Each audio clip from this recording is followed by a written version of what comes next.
অসমবাসী ৰাইজক ঈদ উল ফিতৰৰ শুভেচ্ছা জনাই ৰমজান মাহৰ ৰোজাৰ অনুভৱেৰে মোৰ এটি কবিতাৰ শিৰোনাম আলবিদা ৰমজান। শেষ ৰাতি, সময় 4:01। শেষ ৰমজানৰ শেষ চেহেৰিৰ সংকেত। ৰোজা তই যাবলৈ ওলালি, নাজানে কোনেও জীৱনৰ বাটত শেষ নাটৰ ফাও কেতিয়া। অহা বসন্তত তোক আকৌ লগ পোৱাৰ হাবিয়াস জনাই আল্লাহৰ দৰবাৰত আপিলেতি কৰি থম। মগৰিবৰ নামাজৰ পিছত ৰোজা তই যাবলৈ ওলালি।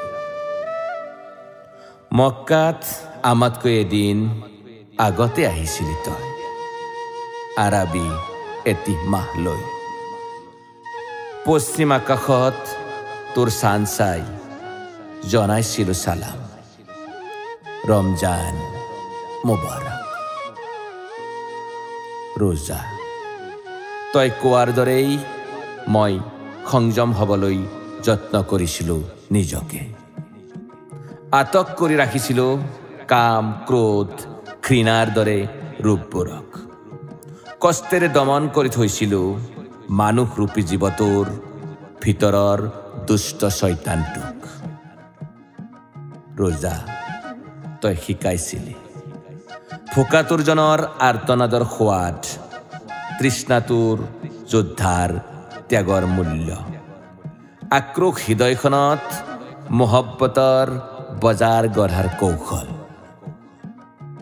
ৰোজা তই যাবিকৈ বস্ত্ৰহীন শিশুক তই পিন্ধাইছা কাপোৰ, অসহায় বিধৱাৰ ঘৰটোৰ মেৰামতি, পিতৃহাৰা কলেজীয়া ছাত্ৰীৰ কিতাপ বহি, টিউচন মাচুল, দৰিদ্ৰজনৰ ভাতৰ সাজত জুতিৰে এটুকুৰা মঙহ খোৱাৰ সপোন পূৰণেৰে ৰোজা তই আনিছিলি মানৱতাৰ চূড়ান্ত নিদৰ্শন, জাকাত আৰু ফিত্ৰা।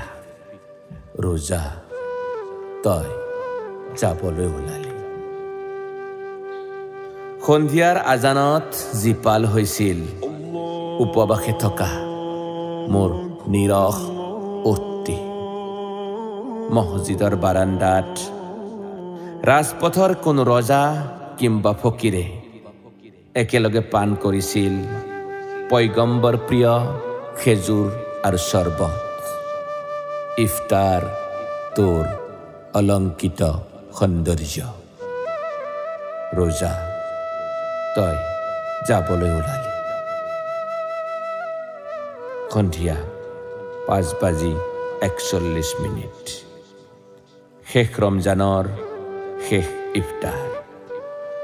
অহা বসন্তত তোক আকৌ লগ পাবলৈ আল্লাহৰ দৰবাৰত আপিলেতি কৰি থম।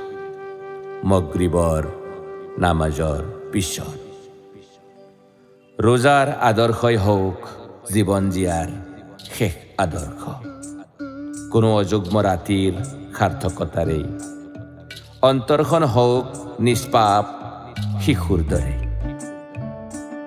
শেষ পয়গম্বৰ মহম্মদ সাল্লাল্লাহু আলাইহি সাল্লামৰ নীতিৰে জীয়াই থাকিবলৈ শিকাই ৰোজা তই যাবলৈ ওলালি। সন্ধিয়াৰ আকাশত কাচিজোন চাই তই দি থৈ যাবি মৰম ভাতৃত্বৰ এনাজৰী। ঈদ উল ফিতৰৰ উলাহ। ৰোজা তই যাবিগৈ। আলবিদা ৰমজান, আলবিদা।